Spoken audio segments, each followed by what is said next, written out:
So, hi everyone.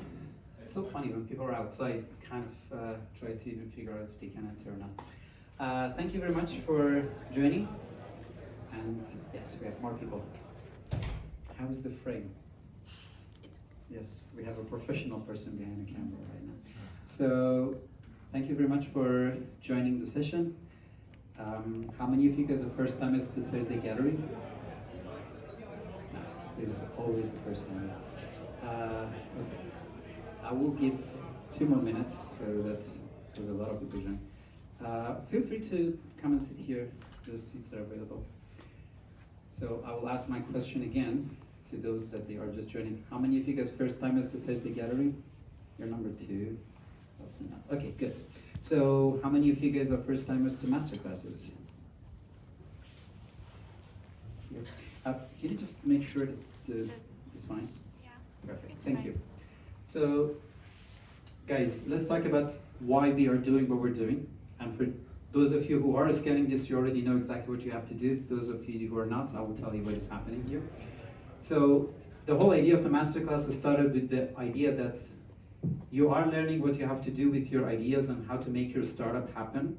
But the reality is that those ideas are fragmented, meaning that some part of what you're doing is already fine, but then the next person will teach you something with a contradiction with the first one.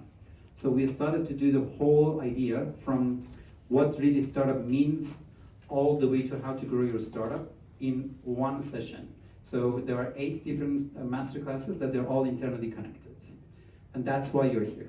And if you would like to get access to the material, please just go and scan the QR code. Because if you do not scan the QR code, then I cannot send you the material. By scanning the QR code, you will have access to the video and the content that you see here. So just that I will be able to know that I'm going to go to the next slide. Anybody that did not scan the QR code? No. One? Me? I do have access to that. I really appreciate that you care about me that much. Your name is Kayeta? Kayetan. So you didn't say that. So guys, it's a very important class, and because of that, I have to start with a recap so that I will be able to also let you know where we went so that we can move forward. This is super important. Also, if you know, every 2 classes are internally connected. So this class and the next class are going to be same class. They're all about growth and international expansion. So we will see how much of this we can try to do in this session. Whatever is going to stay, we're going to do it in the next session. We started with the understanding of the startup ecosystem. That is a very important element of that. And then later we did a bit of team building and some sort of a role play to try to understand how to build this stronger startup ecosystem, because that was super important to know.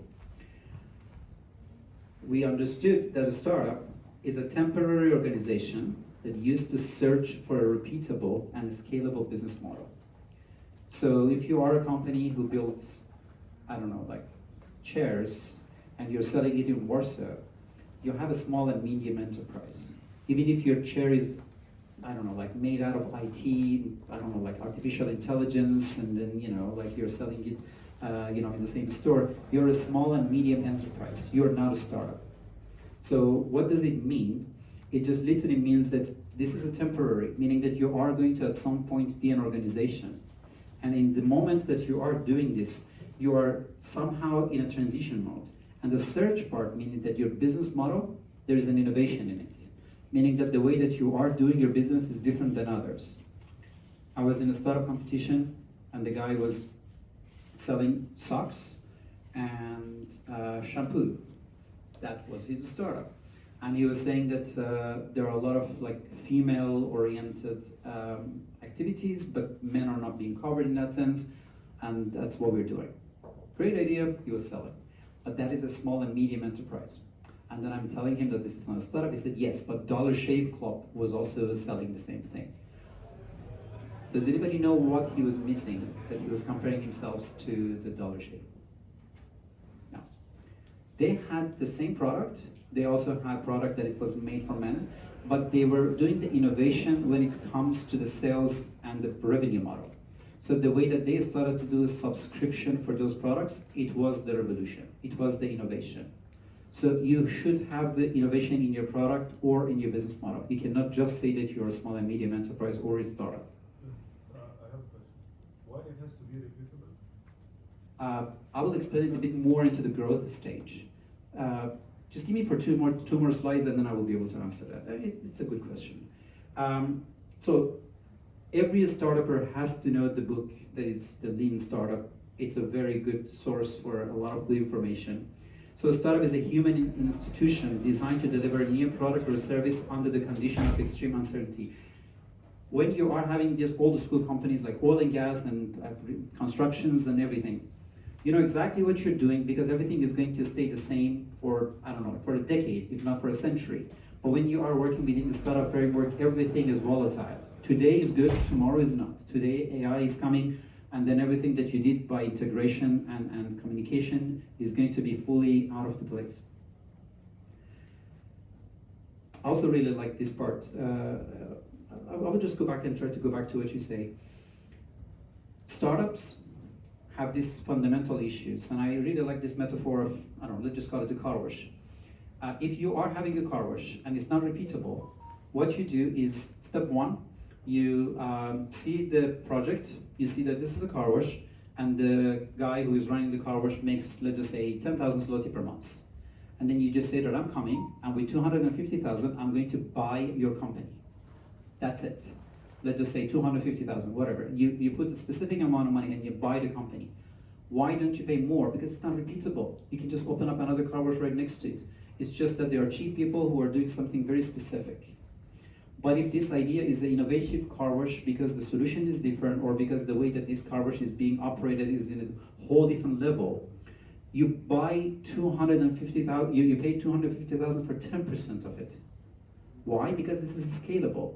Because you can use the methodology, you can use the product, and then make 1,000 other car washes with the same idea. That's why it's different. So when somebody says I'm a startup, they literally are saying that my potential valuation is 10 to 100 times more. So you cannot just walk around and say you're a startup. Source of funding, huge problem, guys, huge problem. Why? Because 99% of people who have an idea, when they are investing, they are putting themselves in front of an investor, everybody is trying to make their money out of venture capital. This is not the right thing to do. You can make your money out of bootstrapping, your own money, because you have a house, you can try to sell it, you have full control of your company. Telegram, there is no investor behind it. It's just a guy who made his money and now he's putting his money in another project. Friends and family, we talked about it. Jeff Bezos just got his money out of his stepdad. So you don't always have to go to venture capital. I mean, he went there, he failed, doesn't matter, the result is the same. Angel investors. If you guys ever sit down with the VC and look at the terms and conditions, you understand why angels are way easier to deal with than venture capital. Then venture capital. Let's just call them the main source of investment for what you have. Because they venture under capital, they risk. A real venture capitalist is a person who says that your idea is crazy, so I'm either gonna lose my money or I'm just gonna make it 100 times more. I am in. A person who is drilling you with everything is going to give you money and is gonna have it back. We will talk about it, we talked about it in detail in the class. The video is online, you can try to check it. Then we have venture studios. Venture studios are companies that they do things for a service, meaning that they get a bunch of the shares from you, majority of it, but then they take your hand and bring you all the way from the idea stage to an exit. Super easy, but then you lose the majority of the shares of your company. Everything for equity. It can be a service, it can be media, it can be marketing, literally everything. What does it mean? Your company has extra time or manpower for the service.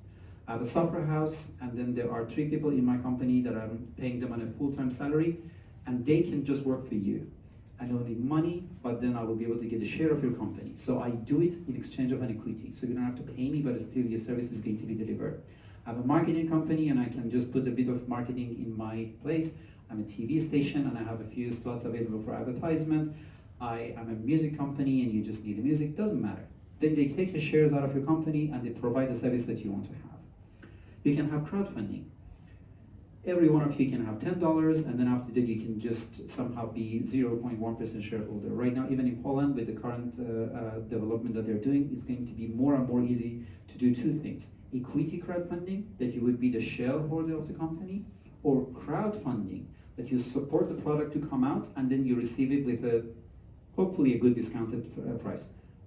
Again, everything with the startup is risky, including crowdfunding, but you can read between the lines. Accelerators and incubators also invest in you. They, again, get this amount of money, but they do two things for you. First, they prepare you for getting the money, and then they give you the money. So they don't just come over and give you the money because you might not know how to spend it. You guys are sitting here because you would like to learn something about how to do business plan, how to do everything else. So it's extremely needed for you just to make it happen. It's another way to make money, and in some cases, I would say it's extremely crucial because everybody thinks that they know everything. Grants and programs. There is a lot of scandals here, guys. Everybody says, oh, like they are corrupted and they don't know things. That is 2% of the reality. The reality with the grants is when you are working with the government, you have to understand that everything has to be fully compliant. This is not a guy who has thousands, it's a guy who has billions. So if you tell them something, you have to know their language. So if you are preparing something for VC and grant, remember you're gonna fail at one of them. Corporate partnership. A lot of time what you really need to do is just to follow, let's just say that you are a biotech company and then you follow up with a biotechnology corporation. Let's just say that you are an insurance startup and then you partner with an insurance company. You don't almost need anything because most of these companies, they have software houses that they can help you develop your idea. They can directly connect you with the corporation because they love cross-sells. They already have customers, they have nothing else to sell. So if your startup would be able to somehow make their customers happy, they put your product inside their platform and then they will sell it. Sometimes even they do it for free, guys. Why? Because the amount of the margin that they can have by cross-selling and making the customers happy is way more important for them than just taking a small amount of money from you. Then you have the debt financing. This is one of those extremely underrated ways to do the investment. You don't always have to lose equity to get the money. If you guys have traction, if you guys have some sort of like a house or something that you can put it as a collateral, you can just go get the money and then return the money on the current time, when the time is going to be right. So you don't always have to go with the venture capital and then try to lose the equity of your company. The last one is ICOs, STOs, so many other names that they are mainly used for cryptocurrencies and blockchain-based companies, but it doesn't have to be like that.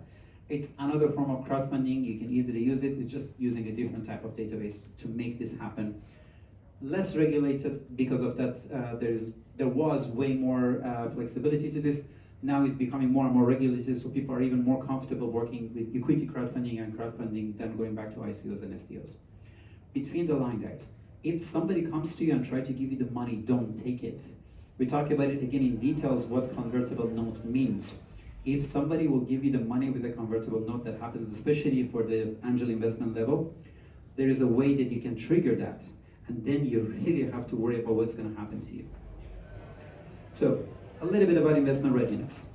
So now let's just say that you understand what a startup really is, you understand that you know where you can get your money, and now is the time to prepare yourself to be in front of an investor and try to get your money. First step that you have to do is that you have to understand a proper venture capitalist knows that a good idea is only 10%. The rest is just implementation, hard work, and good luck. That's it.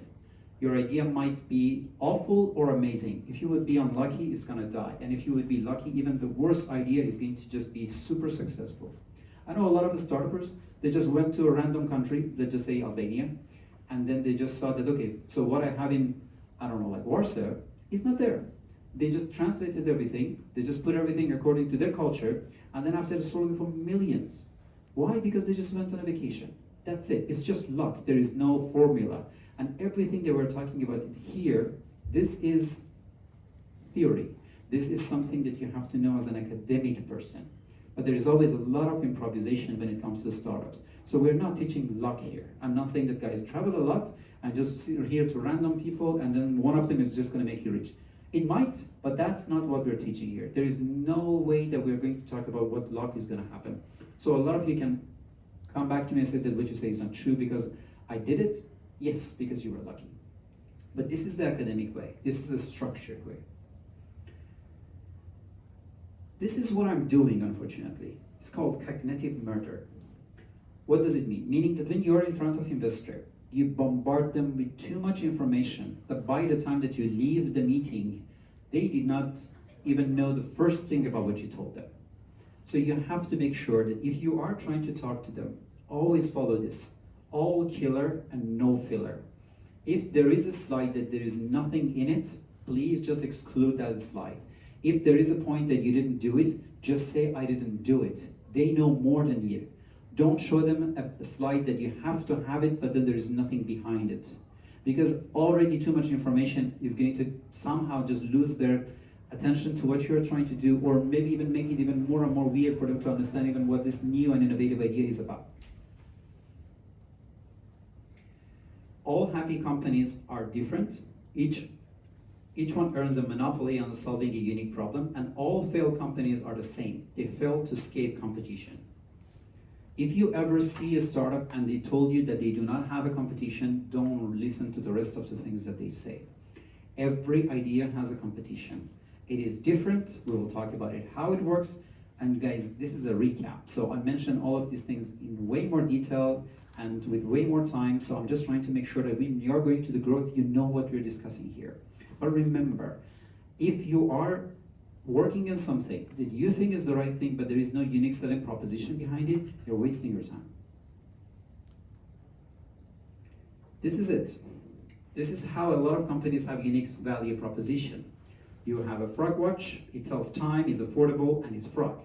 That's amazing. So you can basically say that I'm going to outperform Rolex because I have everything that Rolex doesn't have. And this is the way that a lot of companies say that I am way better than everybody else.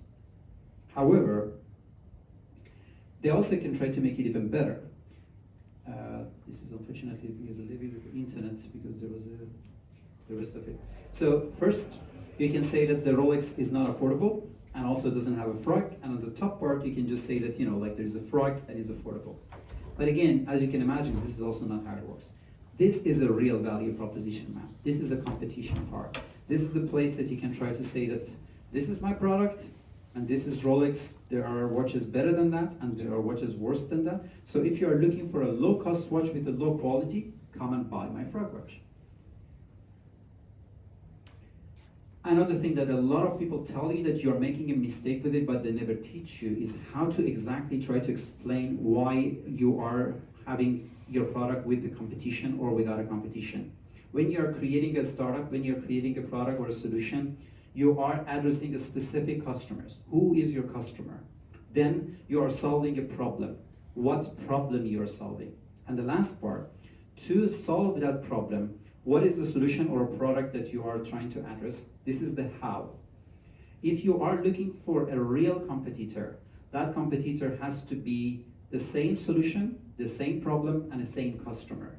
So if you are selling shampoos to women and the other company is selling shampoos to men, you cannot show me a chart and say that our competition is not doing at all what we do.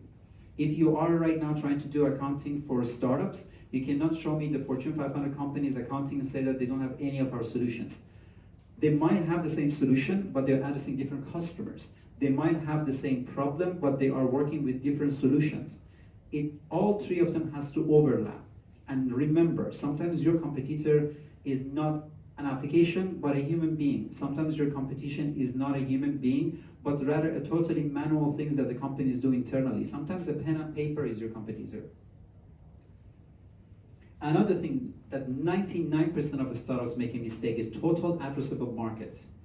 Every startup, if you really look at them, you feel that if I do not talk to this guy for the next 6 months, he's going to be a billionaire. Because that's exactly how they show it to you. Right now, I already have my SOM, and I'm just going to, in 2 days, I'm going to go all the way and I'm going to get the whole market for myself. First place is the market that I already know how to do. You guys are my SOMs. You guys are people that if I right now would like to say that if you would like to sit down and listen to my class, I know that you are doing this because you are in my proximity. Second, are capable people. There are people that they're outside. If I would really make it hard, I would be able to go outside and then try to bring 500 more people here. Total addressable market, it means that anybody that somehow would be interested in the startups to be in the class, then they are mine. But what do people do? They say there are 8 billion people outside, and all of them, they have eyes and ears, so that's my total addressable market. And I was like, yeah, but how many of them are interested even in learning something about the startups? Lower it down. How many of them would like to have a one-to-one class? Lower it down. These are the people that they would like to be in a class with other people. So this is the real addressable market, the total market. How to do this? You can either do a top-down or you can do a bottom-up, and I will explain. First one is for majority of you. Any of you has a startup? And any of you has traction in your startup? So the only person that has a traction in the startup is the person who had to look at the next slide. This is for everybody else. If you would like to have your total addressable market, let us say in this case, it's a random showcase. I will give it to you later, you can try to look at it. We would say that there are $15 billion data backup markets for everybody, right? But you shouldn't stop there. Out of that, 70% of them are in B2B, because I don't have a B2C, first thought. Then we go to the next level. 35% of them are in North America, because my solution is not in Asia, my solution is not in Europe, it's in North America. So again, I lower it down. Then I would be able to say that my total addressable market is 3.7 billion, right? On the next level, I said that 15% of this is the estimated thing that I can capture for myself. So my SOM is going to be 500 million, right? This is how you have to do this. Not just count everybody that is in North America, and most of them, you know, like they're somehow using a database backup. Why? Because they all have phones. This is not the right way to make it happen. But if you are a company that you have traction, you don't have to do this. You can do a bottom up. What does it mean? It means that there are 52,000 businesses that they have a potential to be a B2B SaaS product. There you go, you have the right number. What do? You say that I have $12,000 price of the annual contracts for that, and there you go. This is your total addressable market. It is 624 million.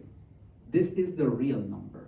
Because you did a validation, you know that this is a product that people will pay for it, you multiply by the total amount of people, and then you have something that you can work on this.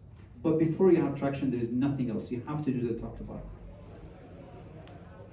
Then, whatever you're doing, you always have to remember, you have to have this BMC, the business model Canvas. Because it's not just a matter of knowing bits and pieces of your company. You should have it in one place so that you have a better understanding of this. You always start with the customer segmentation. As we discussed, this is not a product for the whole world. It is for North America, it is for Poland, it is for Europe. On the next level, you go and talk about a value proposition. We talked about it. Please don't try to sell the frog watch, right? Try to sell something that really has a real added value, and then try to put it there. It can be multiple, but if you are trying to do MVP, try to do 1 or 2. Next level, you say, okay, so now that I know with whom I'm gonna sell, what are the values for that? Then I'm just going to say that my customer is on TikTok. My customer is on physical locations. My customer is on Facebook, is on Instagram. There you would choose your channels. You go back to customer relationship. Which kind of language am I going to use? How am I going to work with them? Then I go back and talk about revenue streams. How am I going to make money out of that? And then you try to say that, okay, so I'm going to make a B2B, I'm going to have a subscription, I'm going to have advertisement. Put that aside, now we go back to the other side of the chart. Okay, now we know all of those things. Now what are the key resources? Am I good with advertisement? Do I have a big network? Do I have access to a TV channel? Do I have access to 30,000 people on my social media? These are the resources that you have. Then you go back to key activities that you have to do to make it happen. You always need partnership. You cannot do everything by yourself. Add them there. Now you know exactly where you're going to make your money, you know how to lose your money, and then after that you make a cost structure. If you make it happen, then you have a business. I really like this slide. It just basically shows you start heavy in the beginning. You know exactly which kind of customer segmentation you have, what value proposition you have, and then I was like, shit. Now I'm just gonna go back to my customer segmentation, customer structure, and I need $2 billion. So you scratch everything, you start making the first part again. You scratch everything, you start making the first part again. So remember, it's a cycle. It's a cycle. And guys, the reason that I am here is because I build companies, I make the money, I make money with corporations, so nothing here is theoretical. For your information, this is a real company. So, how do we make money? Another thing that a lot of people think that this is complicated, but trust me, this is super simple. The triple F round, family, friends, and fools. It's very high risk. They invest somehow between 10,000 to 200,000. It's not rocket science. You tell them, if they don't, they're not qualified. That's as easy as that. But they do different type of convertible notes. Remember guys, if your convertible notes are not safe and KISS, again, I explained in detail what it is, but just remember that these are formulated and well more towards the side of the startup so that you will be able to have a better understanding of how it works. You're going to be in a deep trouble. Usually also the valuation in the first level, it's less than $1 million. On the angel round, it still is a high risk, but they invest between 50,000 to 2 million. Again, convertible notes. And also you get direct equity for up to 5 million in valuation. Third one, you go back to the price round. Usually when you are trying to raise seed, you have to have traction. Barely people go and try to put the seed money when the company does not have traction. What does it mean? It means that there is a level of validation. It means that people know that this is not just a product that later I'm going to see if people are going to want it or not. People already pay, even $5 on it, but people pay something for that. That's the crucial part, right? So what do? Let's just say that you invest over $1 million, you put around 20% shares. Why 20% shares? Because also if somebody wants to invest in your company, they want to have enough skin in the game. Your company became a $1 billion company and my share is $2,000 out of that. I don't want this. So I either want to lose or win, but big on both sides of this. This is what I wanted to show you. A lot of people come to startup events, they go to different places and they go back home and they just say that, guys, I just raised $500,000 zloty, and they are super happy about it. They don't read terms and conditions and they don't understand that they are going to receive a convertible note.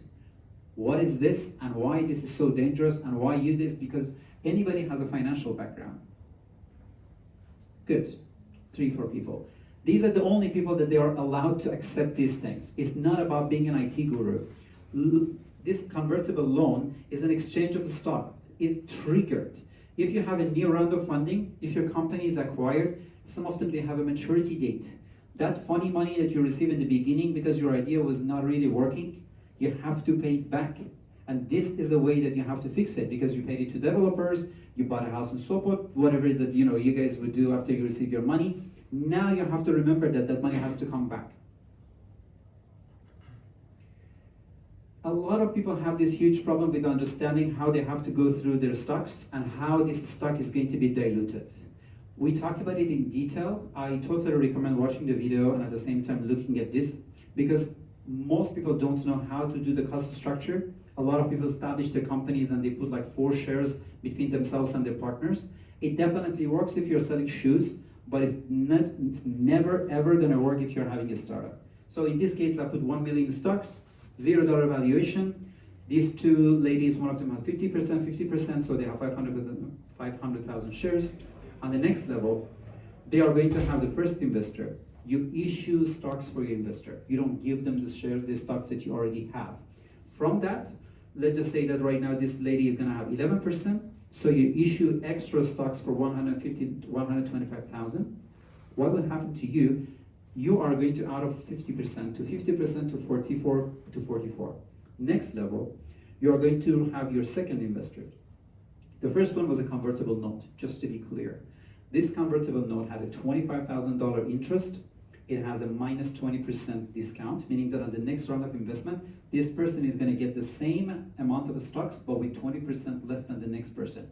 That's why they are so happy to go with such a high-risk company. And on the other side, they have a cap of 2x, meaning that if your valuation is going to be above 7 million, this convertible note is going to be triggered. That is the dangerous part for you. Why is it dangerous? Because even if your company is profitable, but you don't have that much money to pay back to your investor, you have to just sell the company to them. That is the dangerous part. So you can get the money, your company is even profitable, but not that much profitable, but because that convertible note is being triggered, you just lost it. A lot of smart investors, they give their money to people because they know you're never gonna make it, and they catch you on the time, and then after that, they buy the money, they buy the company that they bought with a fraction of the money. So they know you don't have financial background, that's why they play you that way. And also the maturity. you're going to give the money back to me in 2 years.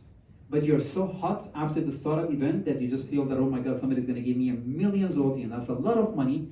And in 2 years, you are making $800,000 after you also did all of the things you did with your startups and the development and everything. You don't have that much money.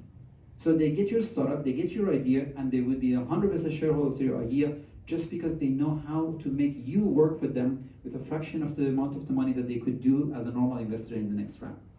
And the last part, now imagine that you all of a sudden have your tractions, you have a lot of success, and then the third person is coming over and then try to, bring you back to the next level. This is a time that you're basically having your stocks, but this time, this is after the price. This is a market validation for you. So you can have the valuation of 50 million, and now imagine that the person that we are mentioning here is going to have the discounted part, so the amount of the shares are going to be totally different between the first person and the second person. You can also see with the amount of the shares that every one of them have and the dilution of the share that you have on that side. So all of a sudden, because your valuation spiked up, with the same amount of shares for your investors, you are going to have more shares than them. By the way, shares can have different classes of shares. We're not here to complicate a scenario for you. But at least I want to make sure that you guys have a better understanding that startups don't get free money. That's the most important thing you should know. Then we started talking about the marketing strategy. Marketing is to create, communicate, and deliver values to the target audience, right?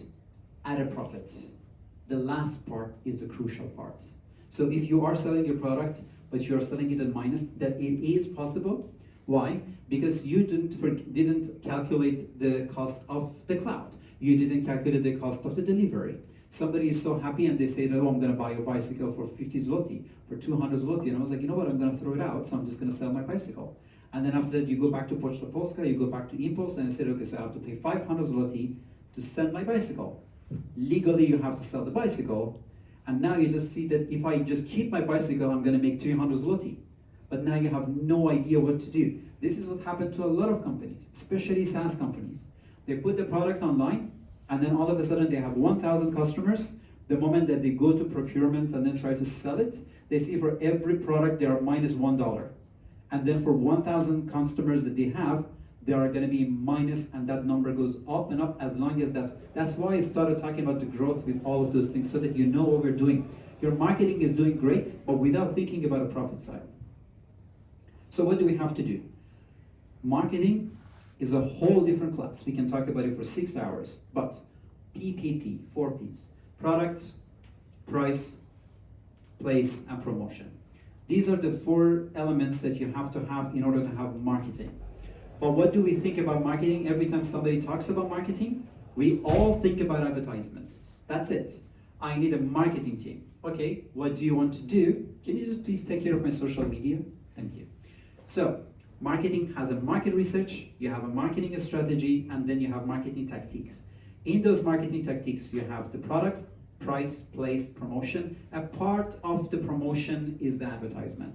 It's a huge deal, guys. I'm making it very simple, but trust me, I work in Fortune 500 companies that they made that mistake. They are putting their marketing department where it's not the marketing department. So, branding. What is branding? It's just a logo. You make a logo for someone and say that that's my branding. I have a logo, so I have a brand, right? No. So you need to have an identity. Am I allowed to make jokes? Am I allowed to be serious? If you work for Red Bull, you have to be in jeans. If you work for Goldman Sachs, you have to be in suit and tie. This is branding. Branding is everything. You do your positioning, you do personalities. I put all the slides with all the shapes and different personas. You can again go back to the slide about branding and look at it, the messaging, and also the experiences and the brand equity. This is the whole slide that I mentioned to you. So another point that I also put, and a lot of people had a question, there is no HR in my masterclass, because internal part of marketing covers 99.9% of HR.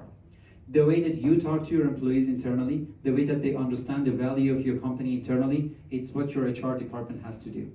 If you ask me, HR is an outdated department in every single company, because there was a time that resources were chairs and tables. We put humans there, but now humans are the only resources that you have in the company. So whatever you do in the company, it is HR. The last part is the sales. Okay, we did the whole thing.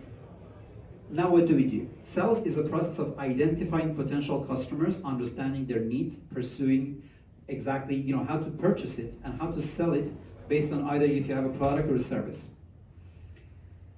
I challenge you, it's so complicated to know what is sales and what is marketing. It's always blurry. That's why I'm trying to make it very quick and to the point, try to see what we can do with.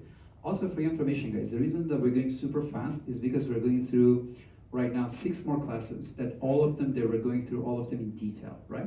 So when we are talking about marketing, we're doing a storytelling. This is what I'm doing here. I'm not selling precisely something to you. I'm just doing a storytelling. There's a problem with the story, there's a problem with education inside the startups. Therefore, I managed to aggregate all of them into one place so that you learn something from one person. It's based on real life experience, so you're gonna love it. Now you're sitting and try to listen to me. That's what a marketer will do. But when it comes to sales, everything is about asking questions. How did you think about the class? Would you like to join the class later? So if I would be able to have this class, and this class is going to be $50 for 10 people, would you like to join? Yes or no? And this is one of my personas, and the other lady is another personas, and then after that I will have a better understanding that am I going to be able to sell my product or not? Different question. Marketing can just be art and emotion. I just invoke an emotion in you. What does it mean? It means that the moment that you look at my brand, you just feel better about yourself. The moment that you have Lululemon yoga pants, you just feel that I'm a better person at my yoga class than other people. There is no added value in it other than just invoking that emotion in your customer. I'm wearing Apple Watch, I'm just walking with my, like a blue versus green. So that's what I'm a better than you because you're an Android and I'm an iPhone person, right? On the other hand, sales as a whole different story. It's all number and math. Sales has nothing to do with emotion. I sell one product, 0. I made a change, I didn't. Sales go based on mathematics and statistics. In marketing, 1 + 1 equals to whatever you want, but in sales, it's always 2. Again, sales is about a linear growth. A lot of people say, I don't like marketing because I'm making a good money. It's a waste of money. I don't want to use it. They're totally correct. This is not a startup world.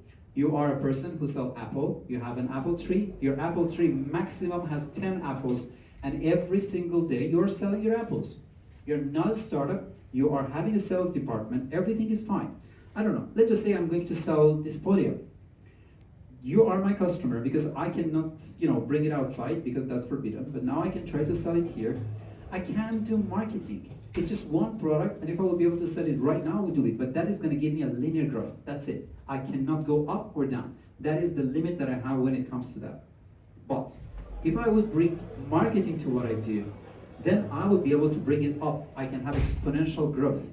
First month, I'm going to sell 2 apples. By the end of the quarter, I'm going to sell 20. By the end of the next year, I'm going to sell 100. That is why I put marketing behind my sales. Again, marketing is about generating leads. I do storytelling. That's why you guys are in my masterclass. That's why I have people that they understand the value of this masterclass. They see how it works. But what sales is doing, sales is converting leads. Sales brings those people from people that they are just sitting next to my brand to just be a part of the, let's just go to the next slide so that you will be able to have a better understanding of this. I will go back through the slides and I will be able to show exactly what I mean by qualifying the lead. In the marketing part, everything is about navigation. Am I going to go to west or am I going to go to east? If you are going to go to Germany and you're going with the fastest speed to the east, you're never going to reach Germany. That's what marketing is doing. It helps you to know in which direction your company is going. But what the sales is doing, sales is putting the fuel in the car. If you know that you have to go east or west, but you don't have a fuel there, your car is going to stay. So you need both of them. And exactly the same thing I mentioned. If you are trying to go from here to the end of the class, you don't need a campus because this is a small place. You don't need marketing because you work in a very small environment. But when you want to go to another country without a campus, you cannot just have the fuel and then try to move forward. So I put it here because I felt it's way better just to talk about qualifying the leads. First, people are prospects, then you qualify them, then you send them a proposal, you bring them to the negotiation, you close it, and then do the retention. Make sure that they stay in the company. On the other side, first they have only the awareness of your company, then they are interested, then they are considering to get your product, then there's an intent between them, then they evaluate it with your product and other products, and then they buy it. Always there's also a post-purchase level for these things. So one of them is a funnel, it gets smaller, but the other one is a pipeline that it always has to be straight. But what I do as a consultant, I always find a bottleneck and I try to fix it. What does it mean? It means that there are 100,000 people that are in the prospect, but then only 5 of them are being negotiated. This is a company that is dying. So in the second part, in the pipeline of the sales, everything has to be straight. Even if you're selling a lot, if you're closing a lot, you still have to have the same amount of prospects just sitting on the top. So, BANT, budget, authority, needs, timeline. If you want to be in the sales, you have to know this part. I am selling this to this gentleman. Do I have to just sell it to him right away? No. First question, we talked about it. Sales is all about question. Do you have the budget to make it happen? Yes or no? Okay, you do have that. Authority. Are you the right person to sell, to buy this? Or I have to talk to your manager, or I have to talk to the country manager, or to anybody else that is responsible for that. Do you even need this part? Okay, you have the budget, you are the right person, but do you have the need of this? Yes. However, the next one, unfortunately, is always is the timeline. You know what? Right now, I would like to sell this, but this is a product that is good for summer. Good, we have time. But if this is going to be for winter, I'm going to get bankrupt by the time that I'm going to be on that side. So you have to be careful with this. I said all of these things to come here. Why?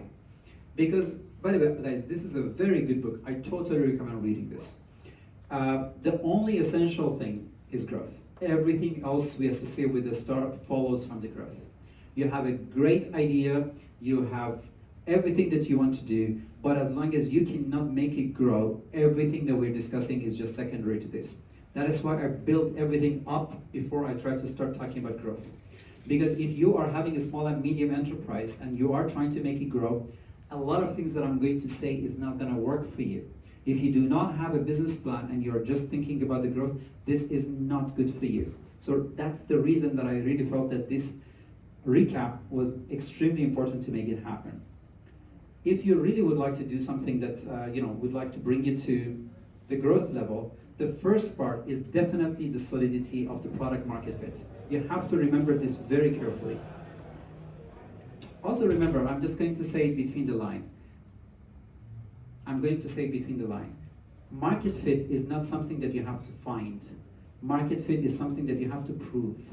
A lot of people say that, can you just show me that I have a market fit, please? I'm also going to pay a big buck on it, That's not how it works. Sometimes what you're trying to prepare is impossible to achieve.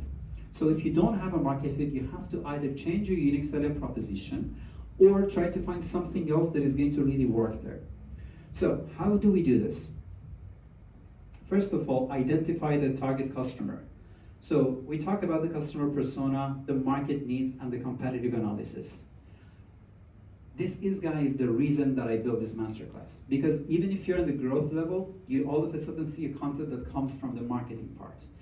Making business is interconnected, everything to everything. But now we are going into the growth level. What does it mean? It means that the customer persona in the beginning was correct because I was selling 5 units. But the moment that right now we are on the scale, everything has to be reconsidered. Everything has to be recalibrated. Because a company that is selling something in a low scale, it cannot do the same thing at a higher scale. So the moment that you're on a growth level, you always have to reconsider your strategies every single step of the way. Second, a market need. You have something that it totally works in the beginning of this, but the moment that you're selling something on a small scale, let's just say in the northern part of the city, everything is fine. But do I still have that specific company or a specific need for serving this for the whole city or for the whole country? This is a whole different question. So you might look at it as the same story as what we had on the marketing company, on the marketing part of this whole masterclass, but on the growth level, you have to reconsider it because right now we are trying to go into the bigger market and you have to go back and see if the current market need still is compatible with the first one. Your competitive analysis is also going to change. If you remember the slide that we talked about, those three circles that they were going with each other, because right now you're addressing a bigger market, you have to reconsider, am I still going back with the same people? We have the CIC here, right? So if right now you have one office, there is one way that you can try to consider that. But the moment that you have one office in Berlin and one office in Warsaw, you have to go back and you say that, what are my current competitors? Because there was a time that when one office in Poland, it was making it different. But the moment that you have two, your whole competitive analysis has to go to the next level. So growth changes your marketing strategy. Then we go back with early adopters. Don't go outside and then try to bring everybody that like they would like to come and try to join with the growth part as number 3, 4, and 5. That number 1 and 2, that they are already in a company, they have to be the first people that they understand that the company is going to grow. So you have to engage with them, you have to ask for the question, you have to give them surveys, and then make sure that they understand how to use the product. Beta testing. Also, don't all of a sudden go global and then try to do something big.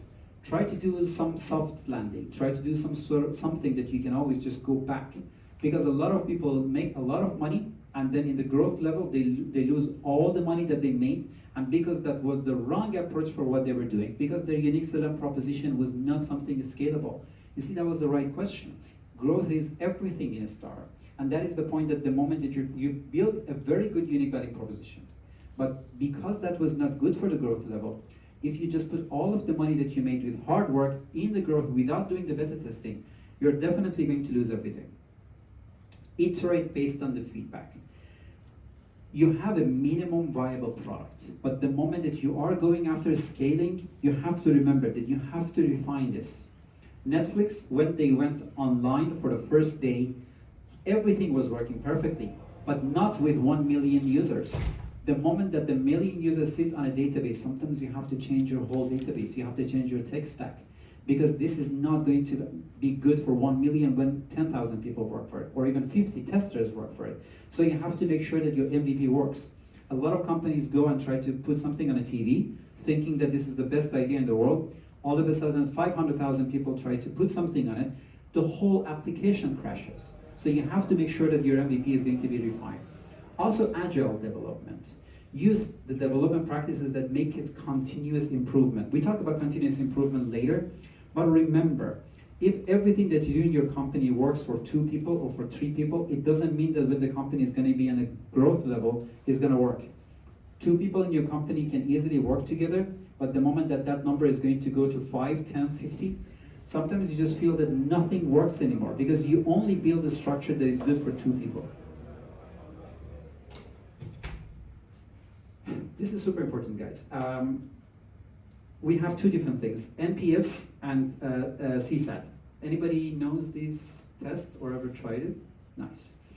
Extremely important, guys. It's super simple to do, yet so many people fuck things up when it comes to these 2 things. So how to do this?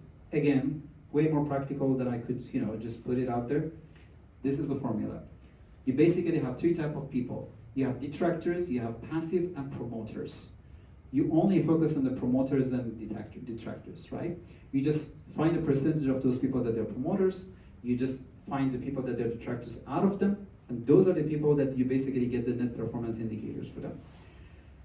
If you do not pay attention to this, your business fails when it's already too late.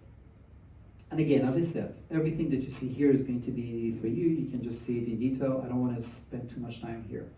Anybody studied statistics? Guys, if you did not raise your hand, please don't do surveys. Surveys are super easy to fuck up. You just write a survey to get the yes. And that is not good for you, that is not good for your company, it is just good for your promotion.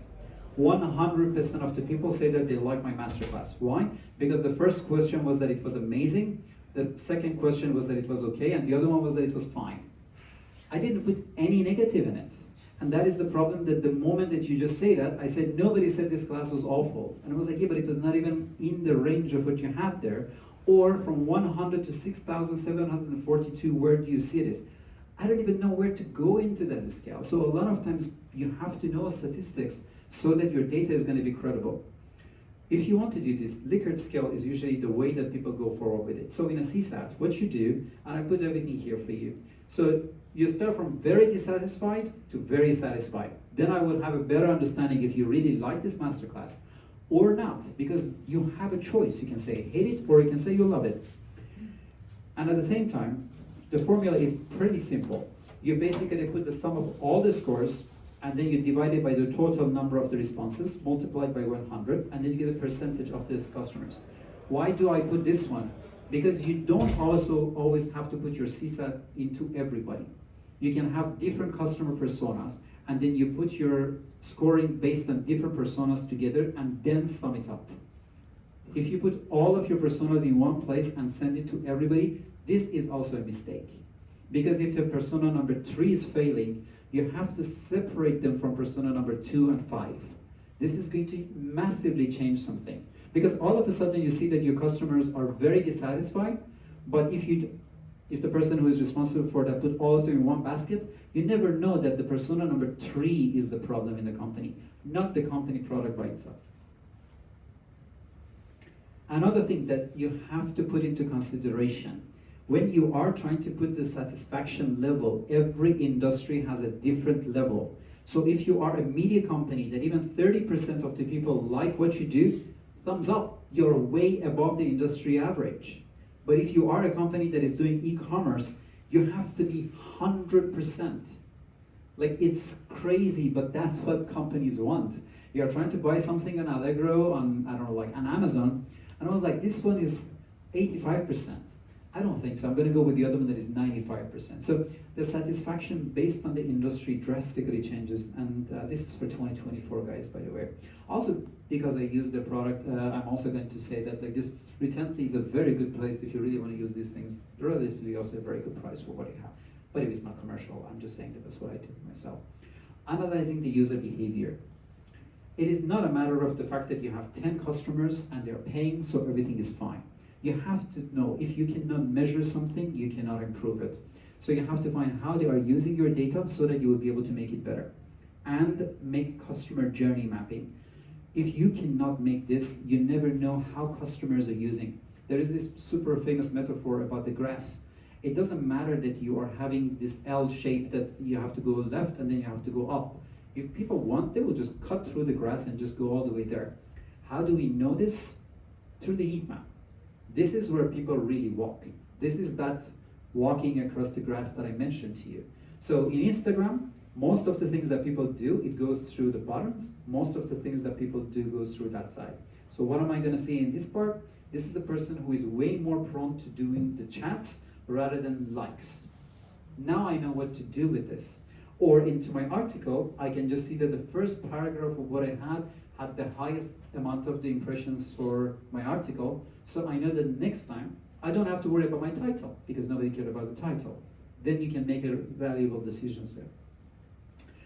Refine a value proposition. If something is good for Warsaw, it doesn't mean that this is going to be good in Poland. If something is good for Poland, it doesn't mean that this is going to be good for Europe. So you always have to go back and refine your unique selling proposition and what customer benefits are doing. A lot of people think customer benefit are the features. What are the features that you have? You have 4 rooms, you have 5 chairs, you have 2 tables. These are the things that you have. But what are the things that me as a customer benefit from what I have? Think about a customer benefit and they will always stay with you. So, ensure excellence. Guys, customer support is extremely disrupting with AI. If you are not using it, when you leave here, make sure that you learn how to use AI for your customer support.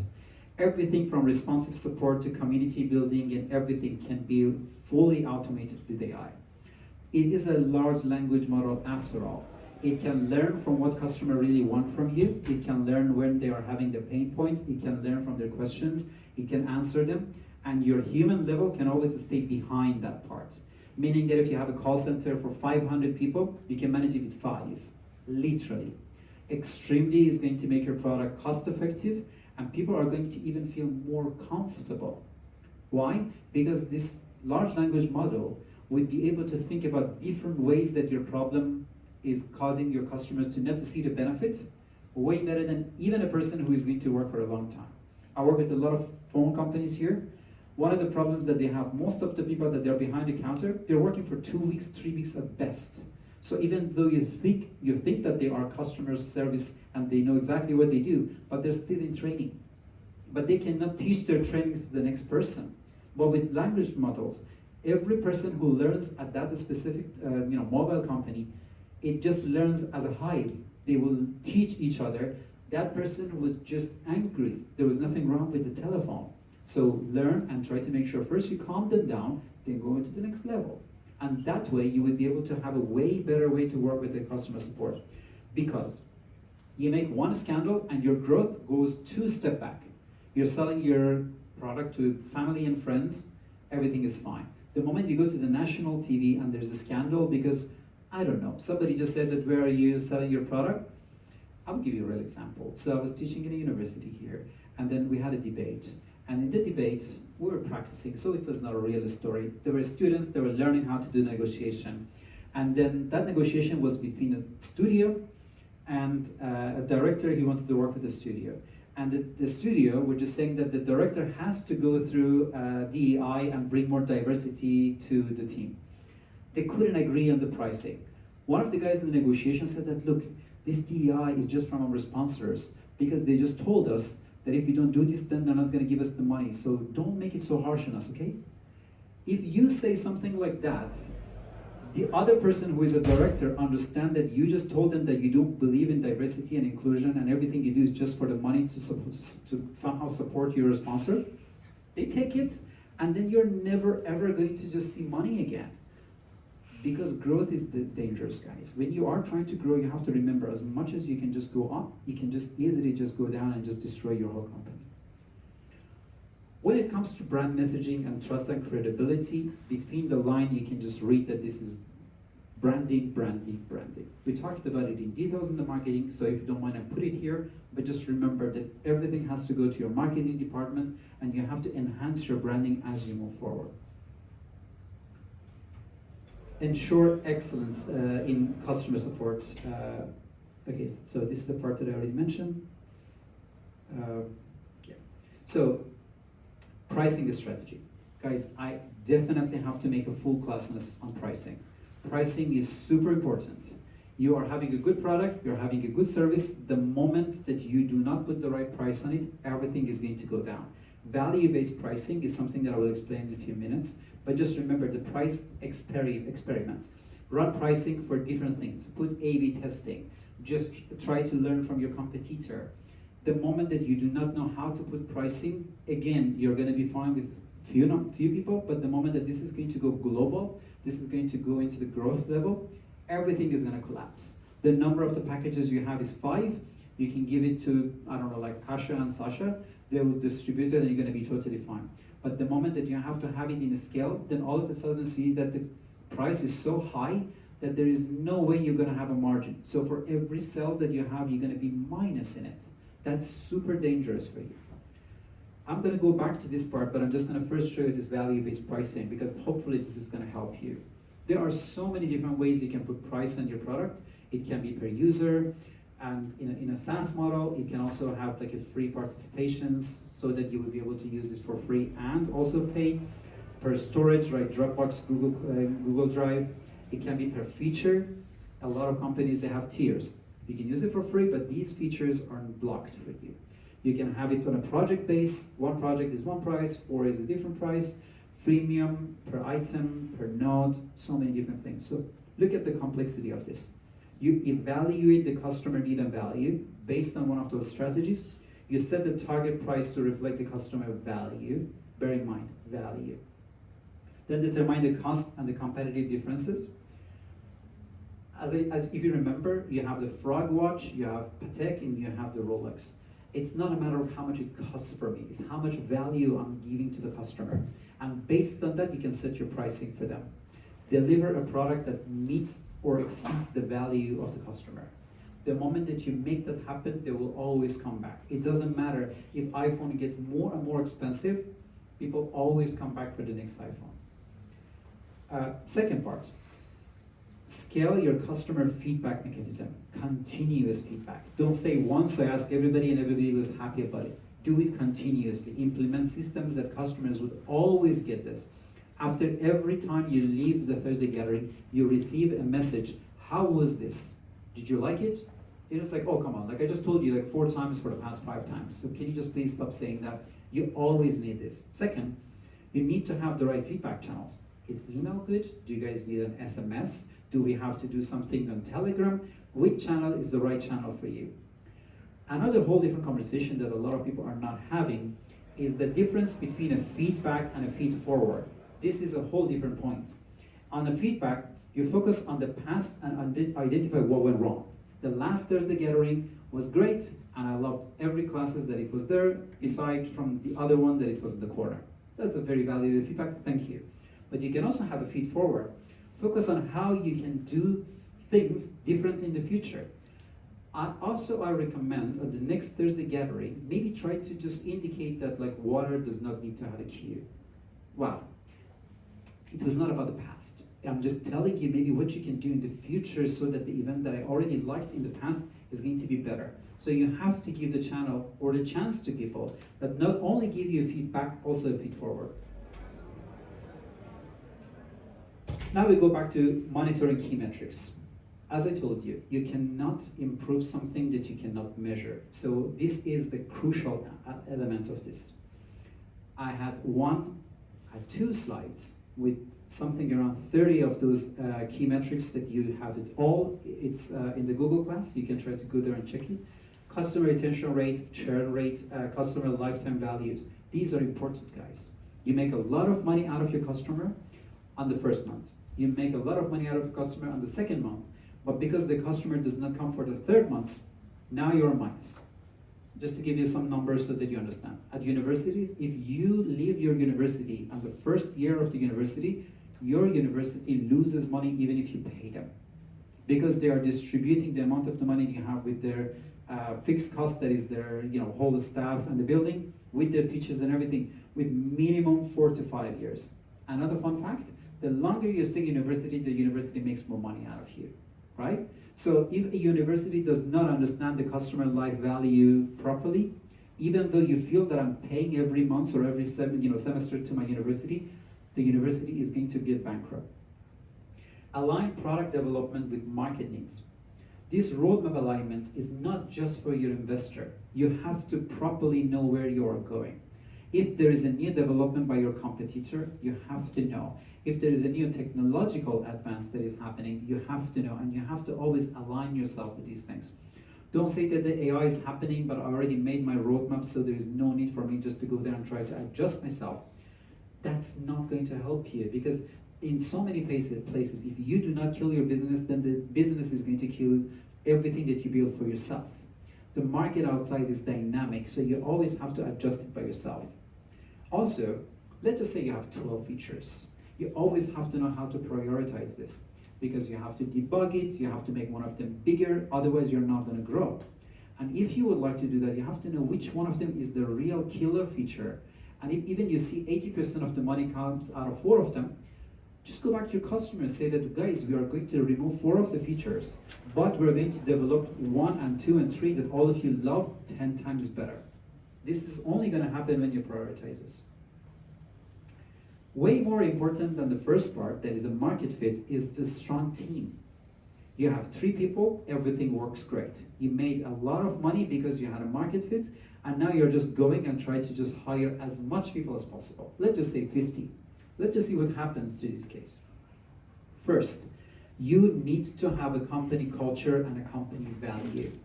If you have the best developer in the world, and how many of you guys are developers? Yeah, so I'm just going to be very polite into that level, right? But developers are not usually the most extroverted people who love talking to people. And now all of a sudden you have this chatty salesperson who just want to keep getting a feedback from the back-end developer. And I was like, I'm just gonna leave the company if this guy just keeps talking to me when I'm coding. I was like, yeah, but I need to understand how the customer works from internal people that they're inside a company. The salesperson is gonna leave the company, and a full stack developer that was the backbone of the company is gonna leave.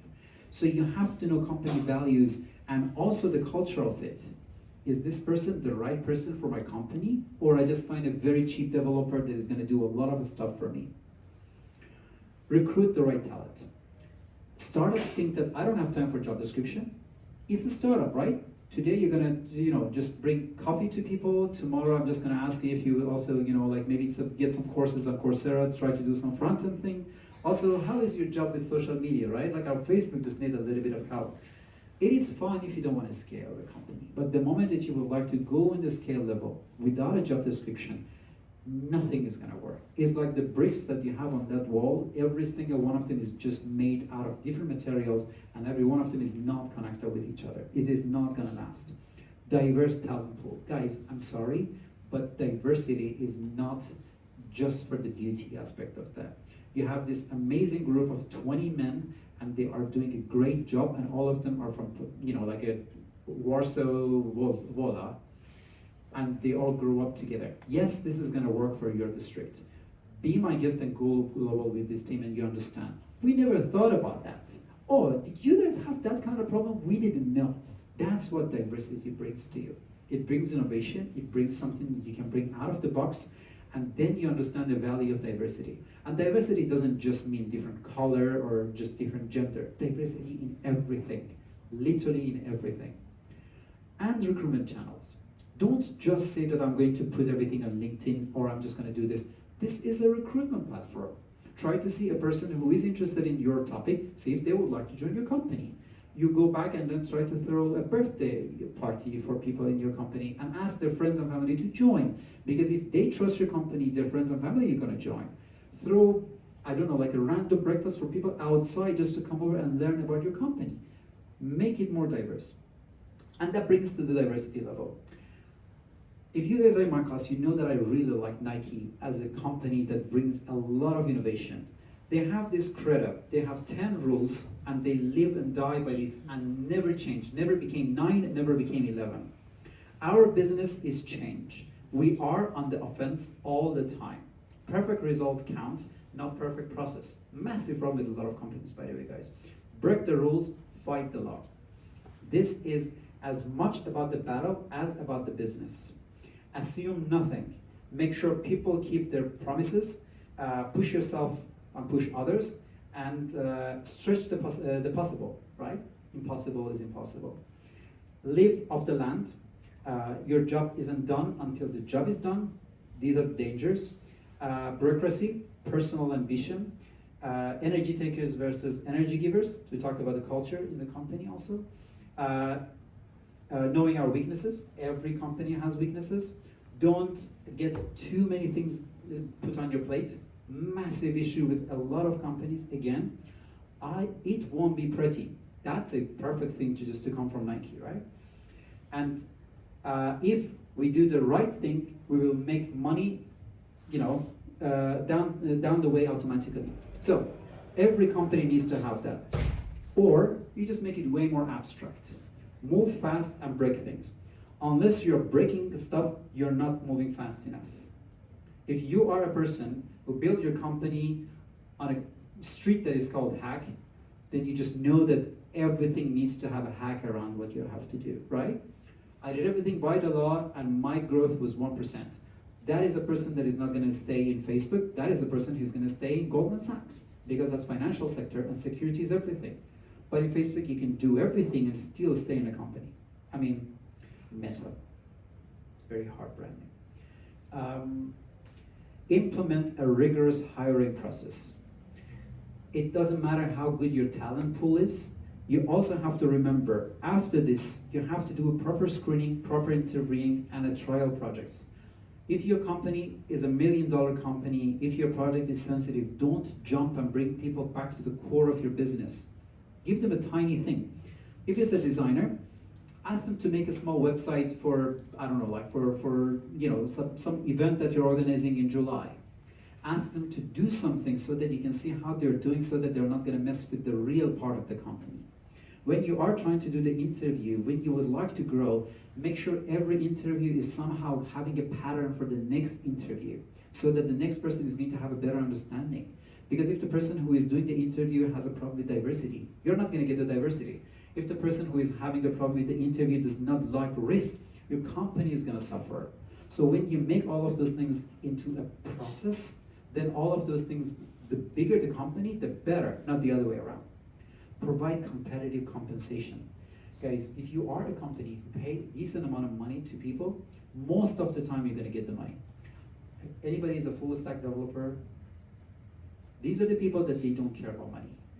Why? Because they know always they can make it somewhere else. So remember, don't put everybody in the same basket. A lot of people in the Maslow hierarchy, they're at the top. They want to do something meaningful, they want to do something that brings some joy to their life, but generally speaking, salary beats everything else. If I go home and I don't have money for my rent, I don't care that I have a benefit and I have a gym membership.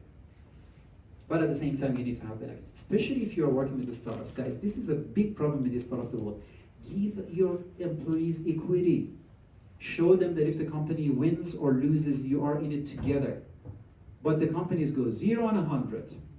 I don't have money to make my startup, so I'm going to give you only equity so that you will be a free developer for me. And I'm not going to give you any money, but I'm going to give you full equity.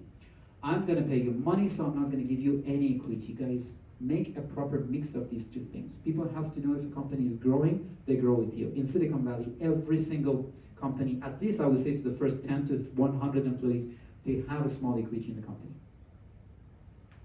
So, 6 factors.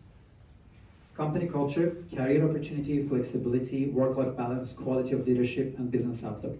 You should have a balance of all of those things. I will talk about it in details a little bit on the road. Onboard new employees effectively. You have a perfect person, you hired them properly, they are in the company, and then it was like, start. They're walking around, they don't know where is left, they don't know where is right. You destroyed that person's image on the first part, right? First impressions matter, guys. Orientational program. If your team is in the office, gather everybody there, put a small cake in the middle, congratulate this person for joining the team. Give them a template so that they can put it on their social media. If they like it, if they don't do it. A lot of people are introverted, don't push everybody just to put everything online. But make sure that they're proud that they are having a new job. Orientation is a huge problem. People work in a company, especially after pandemic, after 4 years, still they don't even know the name of 2 of their colleagues. Mentorship. Every single person that comes to your company, even if the company is 3 people, make sure 1 person is going to be a mentor of that person. If you want to go up, if you want to go down, talk to Joe, right? Don't call him all the time. Use a Slack, use your social media channels, use whatever that is more comfortable for both of you, but make bonds with people, 2 by 2. Otherwise, the company is going to grow and it's going to be full of freelancers that they are inside a company, but the mindset still is a freelancer. But the moment that you have the mentorship, they tell you the truth. They tell you that to go left, you always have to go right and then go left, because this is how the company works. I'm here for 1 year. Training. Many people, even if you're 65 and you want to go in a company, still they will appreciate it if they learn something while they are in the job. Don't say that your salary is not good enough, or I'm paying you so much money, or no. Everybody deserves a bit of training. If they learn something in the company, they stay longer. Foster a collaborative work environment. Guys, team building is not bullshit. If you are just making money for what you do, you have no incentive to work with your friends. For back-end developers and front-end developers always hate each other. Because I make trouble for you, you make trouble for me. Why should I work with you in the team? So you have to learn how to do this team building. It is not formality. Also, open communication. If I am not allowed to talk to my manager and say no, you cannot ask me for a feedback and a front back and whatever. No, nothing is going to happen. Because every time I try to express myself, I just see punishment, punishment, punishment. So how was the meeting today? Great, boss. And then I'm just going to get a plus out of that. You should be able to create a community and a culture that people would be comfortable communicating with each other. And the last part, cross-functional team. Guys, I wish I had time to talk about this in detail, but please watch it by yourself whenever you have the time. This is, unfortunately, in this part of the world, extremely underrated. Because a lot of companies you see in Poland, I would say at best they are somewhere between here and here. I tried to build a company out of holacracy here in Poland, and I miserably failed because people did not want to take ownership. But just remember, the more you go up to the level that you're going to be on a Sociocracy 3.0, that everything is available online. This is an open source. By the way, there is Teal organization. I'm not even going to talk about it unless you guys are either Swiss or Norwegian. In that organization, there is no boss. You all have your circles, and then you would be able to work based on your competences. Still, there's job description. Still, there's responsibility. But the overhead for your company is going to be extremely less. Because remember, we're not talking about a company that is not going to die. This is about growth. This is about a company that if you have it with 5 people, you can be Facebook at some point. You can be a few 100,000 people. Invest in employee development. Trust me, you are not going to lose the money. Pay them to do training. How many of you guys have a career path in your company? This is a problem. This is a problem. Even if you are working for yourself, you should have a career path. You should know at which level I'm going to get a promotion. You should know at which level I'm just going to get a higher salary. You should know at which level I have to educate myself to go to the next level. Because if you stay in the company and you know that till the end of my life I'm going to be a junior accountant for Krakow, this is not going to be the person who's going to stay in the company for more than 6 months. Provide these things, leaders and non-leaders. I will explain why this is important, because not everybody at some point can be a leader. But for your leaders, they should have a vision and a goal. You should educate them and empower them, right? A lot of people are leaders, but they have no power. Bad. A lot of people are leaders, but they don't even know what the vision of the company is. So they make the sales department the enemy of the marketing department because their goals are separate than the company's goals. Guys, Peter Principle is a super important thing that a lot of people don't know. What is the Peter Principle? Employee rise to their level of incompetence. What does it mean? You're junior, good. You're senior, amazing. I'm gonna put you as a director of the department. You destroy everything. Not everybody can go all the way up. Why? Because I code, I'm better. I do more code, I'm a senior, I'm better. But if I have to manage 4 people that they're coding together, if I have to manage the design of 3 people that they are doing different type of designs together, I just don't know how to do it. So I'm not doing my job. I don't know how to manage other people. But because in my career path it was written that at 6th year I have to be the director, you just destroy her as the person who was supposed to do the job, and the company by itself. And what is even worse than all of the things that we're mentioning here, because your company is growing, everybody is going to go to that director level. And at some point, all of those people that they were making money for you, they're destroying your company, because all of those amazing senior people right now, they're all your failed directors. Recognize and reward performance. Good job. Thank you very much for everything you're doing. And then I was like, and I was like, nothing, just see you on Monday. Yeah. That's the issue. Even worse than that. Okay, she did a really good job, but don't tell her, I don't want to bring her expectations high. This is how in reality most companies work. You do a good job, recognition doesn't exist. The numbers that you have here for us is a bit of a recognition. If you get 100, we bring you on stage and we congratulate you. So what is your number? 10. You are thinking that I can do 90 more and try to go there and just get some claps for that. It costs nothing, but it gives you that recognition. Think what your company wants, think what the employee wants, and give it to them. And how to do that? Please don't say that, what, this Nika is such a nice person, let's just give her a reward. And this young? No, really. No. Make statistics, makes performance reviews. If you are doing something, make sure that people understand this is not one person's opinion. This is something that is classic, and I know when I'm going to achieve this. Otherwise, they think everything is toward biases. You like guys, you don't like girls, you like girls, you don't like guys, you like tall people, you like short people. Then you even incentivize people and everything backlashes. You have a group of 1,000 people, and every time you're just giving one recommendation to the first person who is the best salesperson you have. Nobody has any motivation to do this. Next month, you learn from your mistake, and then you don't give recognition to the best salesperson you have in your team, and then he leaves and goes for another company. This is the problem. You have to have a strategy to make it happen. promote work-life balance. Guys, it's a dangerous part, so please be with me and then try to see how I'm going to help you here. Flexible work arrangement. It doesn't mean that you have to work 4 hours and then rest for 8 hours. It means that you can do it your way.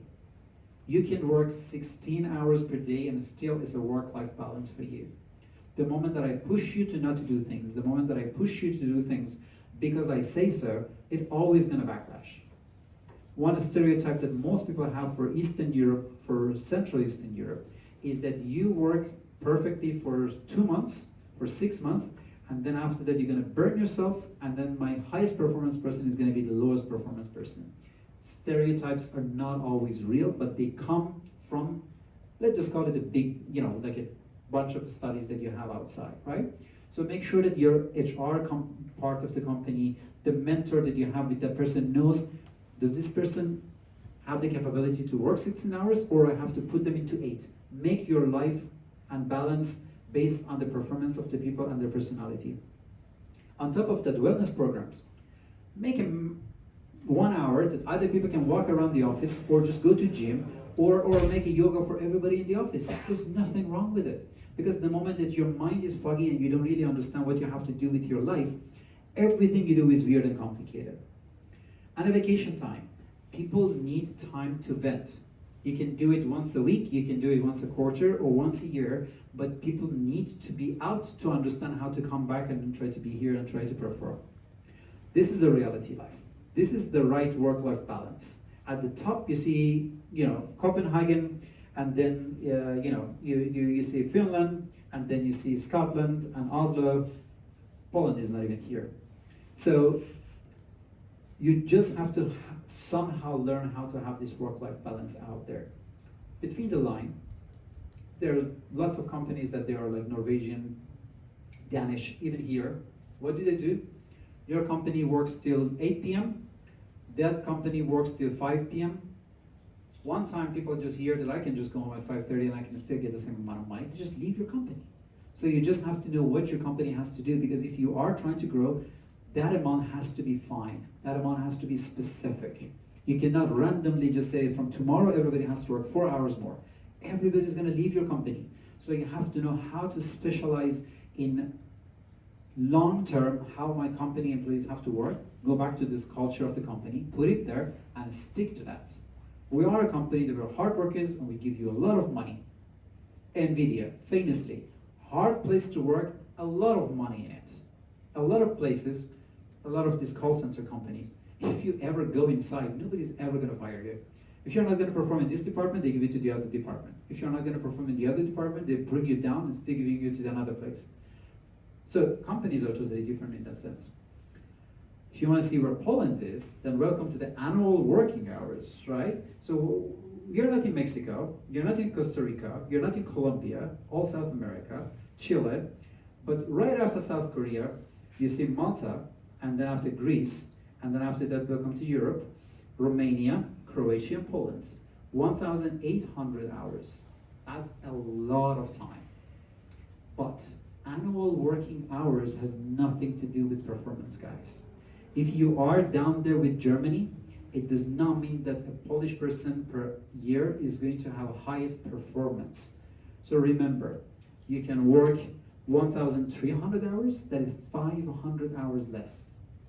Or you can work 2,128 hours. Also, guys, if you ever work in Mexico, I don't really believe in the numbers that you put there, yes.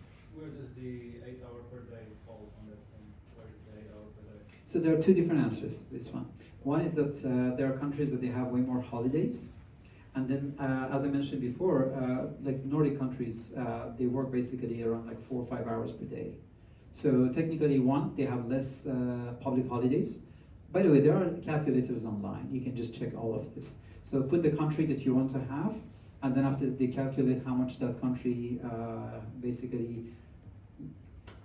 So in Poland, I don't want to just, guys, I build a lot of companies, so I can talk about it for hours. But just to make it very, very abstract. So in Poland, you basically can do whatever you want. But then there are countries like Switzerland that everything is fully restricted, meaning that maximum you can work 100%. So you can work 60%, 40%, 20%, and then you can have 3 jobs because you have two 20% and one 60%. But in Poland, you can easily work 200% and nobody cares.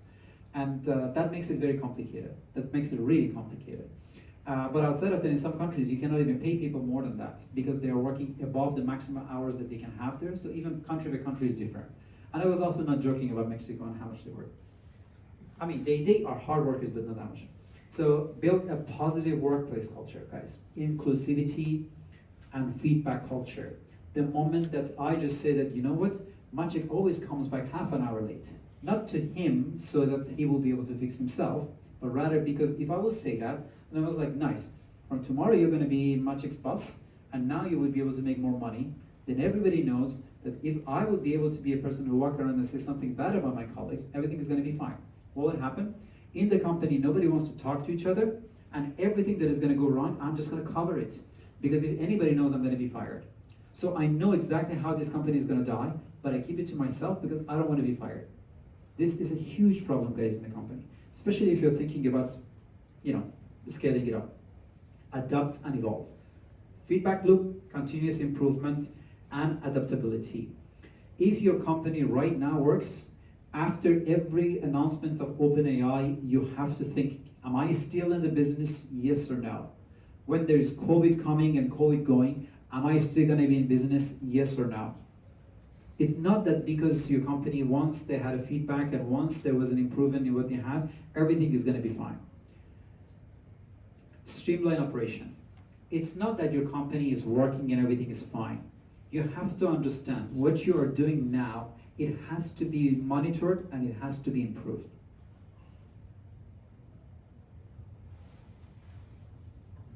So, we start with the first part, process mapping and performance metrics.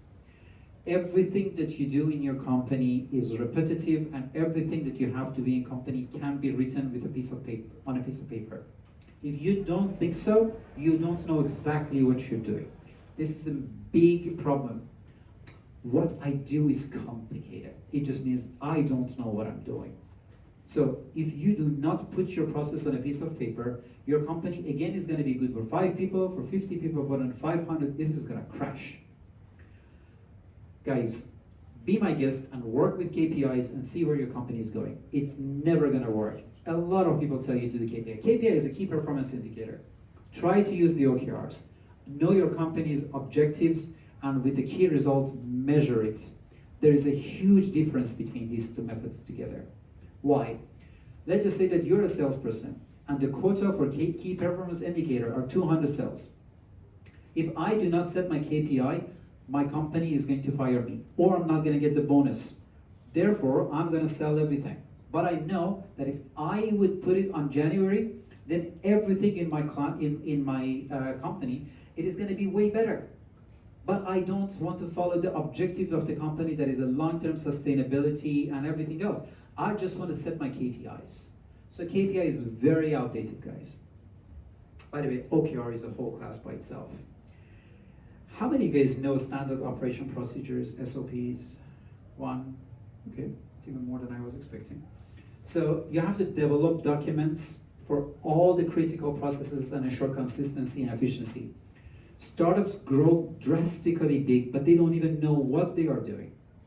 Also best practices, I will go a little bit back to SOPs. I promise that in this class, nothing weird is gonna happen and then you don't know what I'm saying. Just remember, guys, copy, paste everything that your competitor is doing is not gonna go the wrong way, right? Make it your own, but learn from best practices. SOPs. Again, sorry to say that, but that's a class of its own, but just remember that it does exist so you can learn more from this. So you do a scope and purpose, and then after that you say existing or new, why is needed, what is the objective, and then you go back to the audience and authors, you go back to formatting, writing style, and test it, and distribute and train, and then review and update. Just remember that you need it. It is there for you. You can just Google it. You can just find so many other places to learn something about it, but just remember that you need it if you want to scale up. Implement automation. If everything that you do is manual, again, you always have a bottleneck. By the way, trial, test, come back. Don't just randomly say that this is the application that we use today and we're going to have 5-year subscription with this model, we're never going to stop that. No, make sure whatever you automate is going to be workable for your whole team. Identify it and then try to see if your company can try to make it better. If you guys know the Agile Manifesto, nothing is about the tool, everything is about people. Try to make sure if you put an automation, it is comfortable and it's easy for your people to make it happen. Leverage technology. Guys, startups owe everything to Amazon. I say it, honestly. The moment that they started to show that you don't have to, in the beginning, what every startup will do is that they need money for computers because we need cloud storage and we need to maintain it and we have high electricity, and one day you come back and it's so heated that your whole garage would just burst into fire. Fun fact, the reason that we're in the garage, because this is about new ideas. The reason that they were making their startups in the garage is this loud noise of the servers would not be something that you make your startup in the bedroom, that you could not make it in the living room. You put it in the garage because that is the most quiet part, that you can also have a proper ventilation. That is why all those famous startups came out of a garage. They were not putting it out of the garage because their bedroom was busy, or I don't know, like in the kitchen there was a smell of garlic. Because every startup needed to have a lot of servers and they generate a lot of noise and a lot of heat. AWS came and I was like, just give me $10, I'll take care of everything for you. And then all the startups learn how to navigate in a different level because they didn't have to worry about that part. Now, everything comes with AI.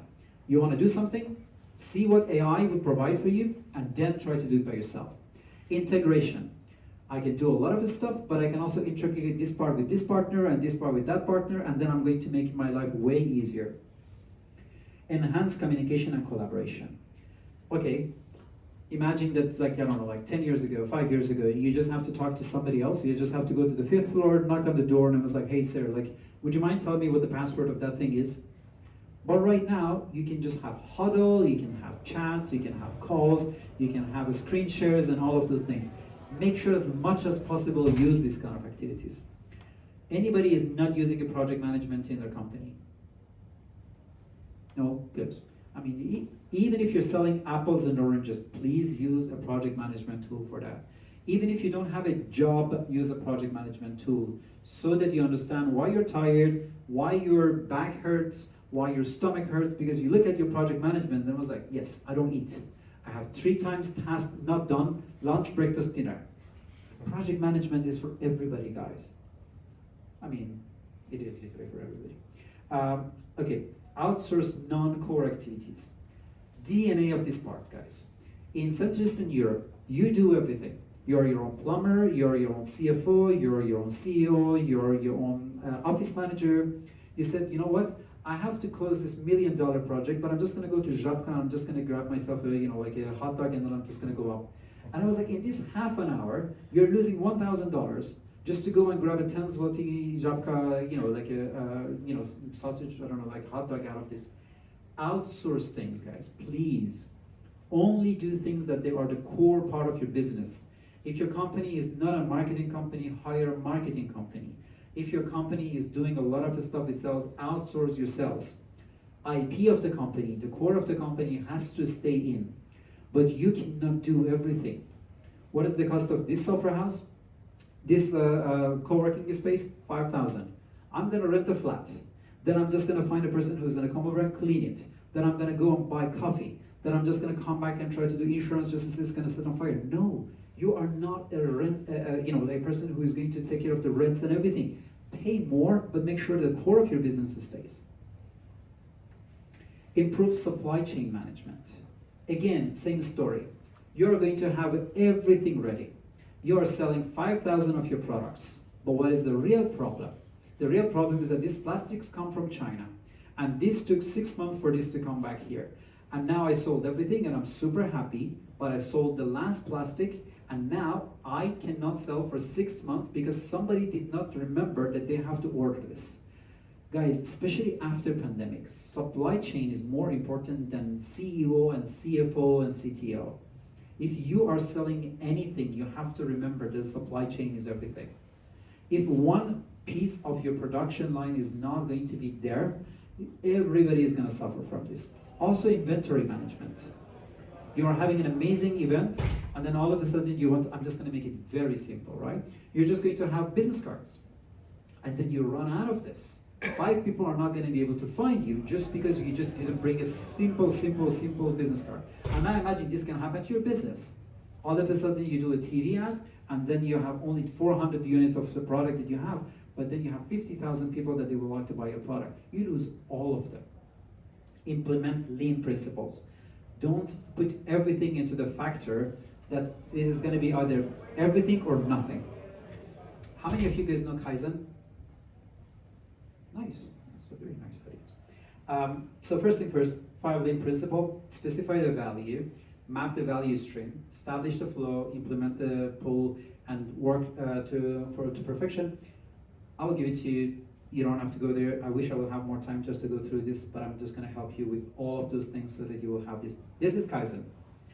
It means change for the better or continuous improvement, which serves as the basis for the Japanese business and philosophy, right? So very abstract.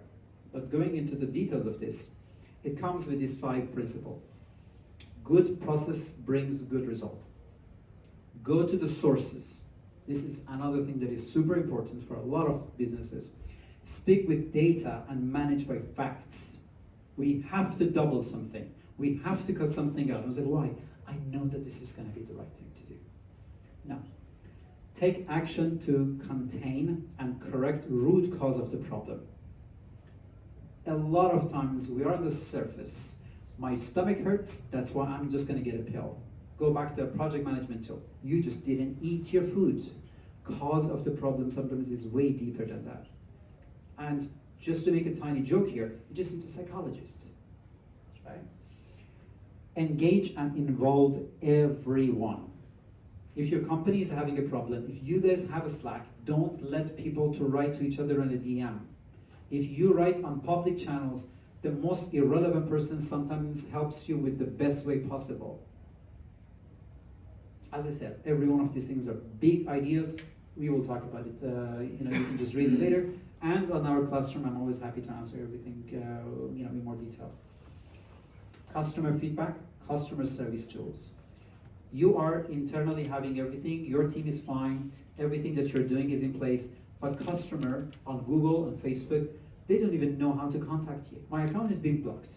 There we go. I'm out of Google, I'm out of Facebook. There's no way for them to contact you. Be careful that, especially in a small scale, you will not have that problems. Right now, I have 5 customers. I talk to them on a day-to-day basis. I know the first name, I know their last name, and then all of a sudden I become 50,000. I don't have time for new customer service. So I just let everybody just do whatever they want, and if they don't want me, they can just go. And that is going to destroy my business. So you do something for growth, and your whole business collapses on its head. Optimize resource allocation. Same story. Your company is growing. You have a lease for 7 years. What do you want to do? A lot of companies do this. They still pay the rent for a place, it's empty, and they go and just get another lease for 6 years in another place. You were using laptops that it was fine for the processing power for 50 users. Now those laptops are somewhere in the drawer just because you don't even know how to use this. By the time that you're scaling up, everything that you do has to be done with the vision and the roadmap that we talk about it for when your company is growing. Everything is going to be back in place. Guys, just to be clear, the reason that I'm so passionate about this class, because that's literally what I do. It's so easy to make a small company, but growing the company is always a killer. You have a good idea, but all of those bits and pieces is not something that 99% of entrepreneurs have, nor one person can see everything. Because if your problem in HR is related to the marketing and is related to the finance, it's very hard to find all of those things by yourself. So you either have to talk to everybody, or you just have to have a person who has this holistic view to try to make it happen. So, utilize the data analytics. If you are not measuring your data, you are never ever going to scale, or at least in a sustainable way. It's always going to bite you if you are not going to look at the data properly. Also, adapt and scale the system. So let's just say that your data works perfectly for 500 people, your developer built everything on spreadsheets, on Excel or whatever. At some point, everything is going to collapse because there is a limit to this database.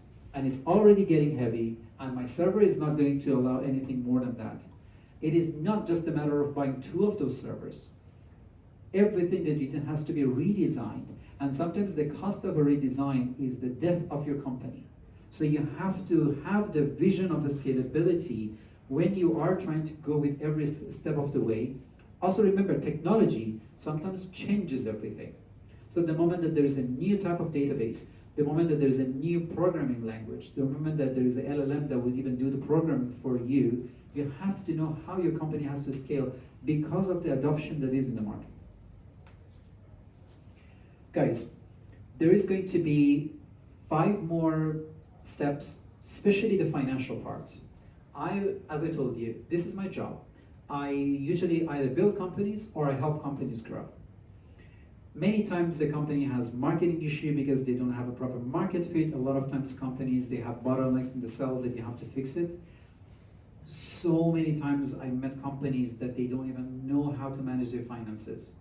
Because as long as the P&L is fine, as long as the company has some money in the account, they think everything is fine. I'm not gonna go there, especially because of the time, but outside of that, you have to remember something very critical. If your money is gonna run out, all of your good ideas is not gonna work. If you are selling your product and for every 1 unit of product that you're selling, you're gonna be $1 in minus, none of those things matter. And I am talking about for-profit companies and non-profits. If you are even making the world a better place, and for every single thing that you do, you are gonna be in minus, bear in mind, there is a impact dollar. So we can talk about it if you want, but just remember, if this is gonna be minus, they shut down your project. So the optimization of the financial part is kind of a glue of everything that I said. In 2 weeks, we're gonna have the last class. That is basically the last stage of the growth. And then after that, hopefully there's gonna be a full recap. If you guys scan the QR code in the beginning, I'm just putting 1% chance that anybody didn't do that. Guys, I have something around 180 slides, so just to let you know how much I worked for. You guys pay me a lot, so I really appreciate it. Yeah, don't even know how to go to the first slide. Yes, so make sure that you do scan this, because by scanning this, then I will be able to send you all the materials. Theoretically, the masterclass is going to be over after the 8th class. However, this is also what I did, for example, like when it comes to investment readiness. So I only made it 1.4.1. The naming is coming from like Ivy League University. So MC is masterclass.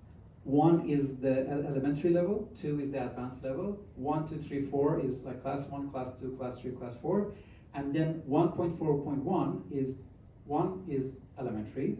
4 was investment readiness. 4.1 is early stage investment readiness. Because for Series B and Series C, the investment readiness is totally different. If you have traction and you don't have traction, the amount of the data that you have to bring to your investor is totally different. So sometimes I also narrow down the class so that it will tailor make something towards something. I also lowered the amount of the content for global expansion, because most of the people that they are here, they are already either from the idea stage or they are very early stage. Remember guys, changing your language from Ukrainian to Polish doesn't bring you to the Polish market. Changing your language to German doesn't bring you to the DACH region. It just gives them something that is not culturally linked to them. It gives them something that is hard to understand. They read it in their own language, then they hate it even more if that was in your own language. Sometimes you can just go to another country with a language that they cannot even read, but the moment that the value is there, they use a Google Translate and 5 other translators to come over and buy your product. So global expansion is a whole different level than growth. Growth is what I'm talking about. International expansion is about multicultural aspect. It's about a lot of factors. By the way, the last part of this class is all about compliance and legal activities. I'm GDPR compliant, that's why I'm going to go to US. US does not even have a GDPR. They have their own laws. I'm having a Delaware corporation. I'm jumping myself back into the Polish market, to the Swiss market, to the Lithuanian market. I only get lawsuits after lawsuits after lawsuits. Another conversation a lot of people don't tell you is intellectual property and intellectual property trolls. Intellectual property trolls don't come after a company that has $50. They come back after a company has $50 million. And if you go to their territory They trace you all the way back to the home, and they make every single penny that you take because they say that you are using what I made. I made it yesterday, but I know how to make it in a way that you owe me because you infringed mine. I know startups that they work for 4, 5, 10 years, still they don't have their intellectual property set and their legal stuff in place. So make sure that you scan this so that I will send you the content. And at the same time, for the next class, we're going to do 2 things. The full recap of everything that we had from the initial idea of what a startup is, and try to make sure that you're going to have a full understanding of how to grow your company all the way to the end. So we finished, we started 10 minutes late, so I tried to also still be on time. With that, I would like to say thank you very much for your attention, and see you in 2 weeks.